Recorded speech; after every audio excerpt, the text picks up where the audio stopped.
John chapter 2. And the third day there was a marriage in Cana of Galilee, and the mother of Jesus was there. And both Jesus was called and his disciples to the marriage. And when they wanted wine, the mother of Jesus said unto him, They have no wine. And Jesus saith unto her, Woman, what have I to do with thee? Mine hour is not yet come. His mother saith unto the servants, Whatsoever he saith unto you, do it.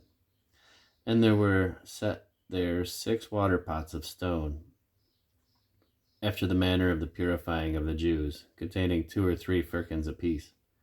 Jesus saith unto them, Fill the water pots with water. And they filled them up to the brim. And he saith unto them, Draw out now, and bear unto the governor of the feast. And they bare it. When the ruler of the feast had tasted the water that was made wine, and he knew not whence it was, but the servants which drew the water knew, the governor of the feast called the bridegroom, and saith unto him, Every man at the beginning doth set forth good wine, and when the men have well drunk, then that which is worse. But thou hast kept the good wine until now. The beginning of the miracles did Jesus in Cana of Galilee, and manifested forth his glory, and his disciples believed on him. After this, he went down to Capernaum, he and his mother and his brethren and his disciples, and they continued there not many days.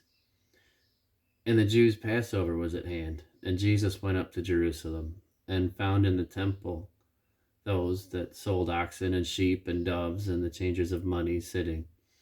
And when he had made a scourge of small cords, he drove them all out of the temple, and the sheep and the oxen, and poured out the changers' money, and overthrew the tables, and said unto them that sold doves, Take these things hence, make not my Father's house an house of merchandise. And his disciples remembered that it was written, The zeal of thine house hath eaten me up. Then answered the Jews, and said unto him, What sign showest thou unto us, seeing that thou doest these things? Jesus answered and said unto them, Destroy this temple, and in 3 days I will raise it up. Then said the Jews, 46 years was this temple in building, and wilt thou rear it up in 3 days? But he spake of the temple of his body. When therefore he was risen from the dead, his disciples remembered that he had said this unto them, and they believed the scripture and the word which Jesus had said. Now, when he was in Jerusalem at the Passover, in the feast day, many believed in his name, when they saw the miracles which he did. But Jesus did not commit himself unto them, because he knew all men, and needed not that any should testify of man, for he knew what was in man.